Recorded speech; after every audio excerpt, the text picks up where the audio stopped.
Okay, cool. So we are here at Ruth Lake, and we were just approached by two really friendly park rangers. And would you like to introduce yourself? Yeah, so I'm Kristen.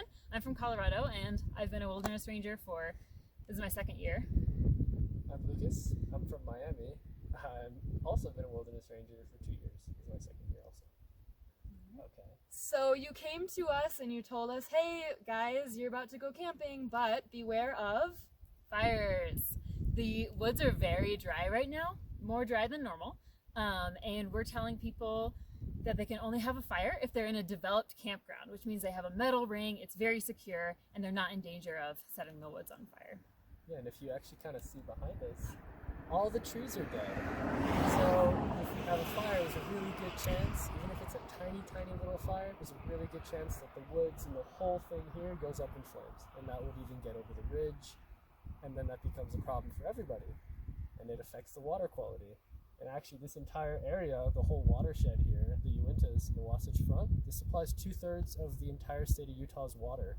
So that's why it's really important that we follow the rules when we're out in the woods. Yeah. Yeah, go ahead.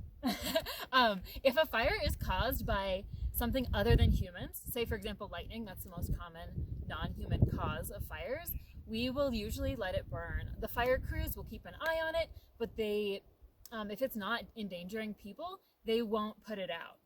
But if it is caused by humans, then they'll begin to suppress it. They'll send crews, with water and fire retardant and that sort of thing. And so we can see all these dead trees behind us. One question, what type of tree is it and why are they dying? Yeah, so a lot of the trees around here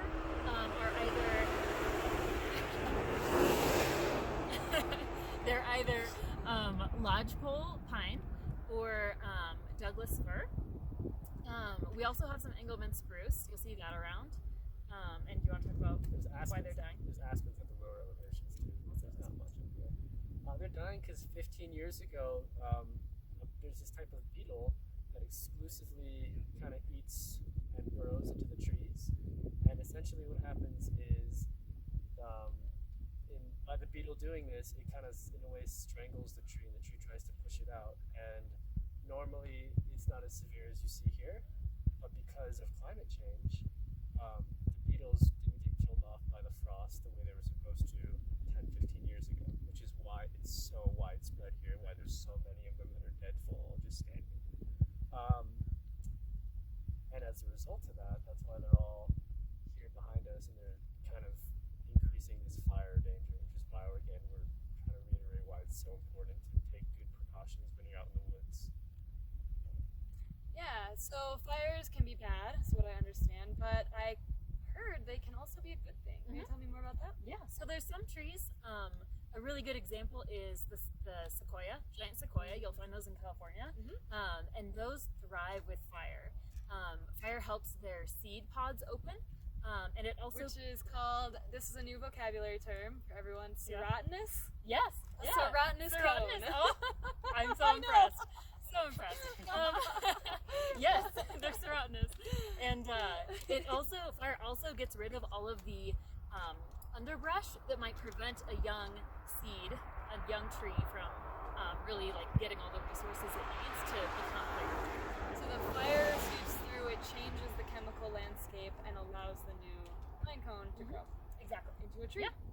And that's the whole cycle of life. So sometimes we like fire, sometimes we don't. We definitely don't want to be the cause of it here in the Uintas. Thank you so much for teaching us today. Thank you. Yeah. You have lots of other people that you need to go warn to not start fires here. So thank you for your time, and hope you all learned something. Check this out as part of the fire lesson. We'll learn all about fire succession in forests,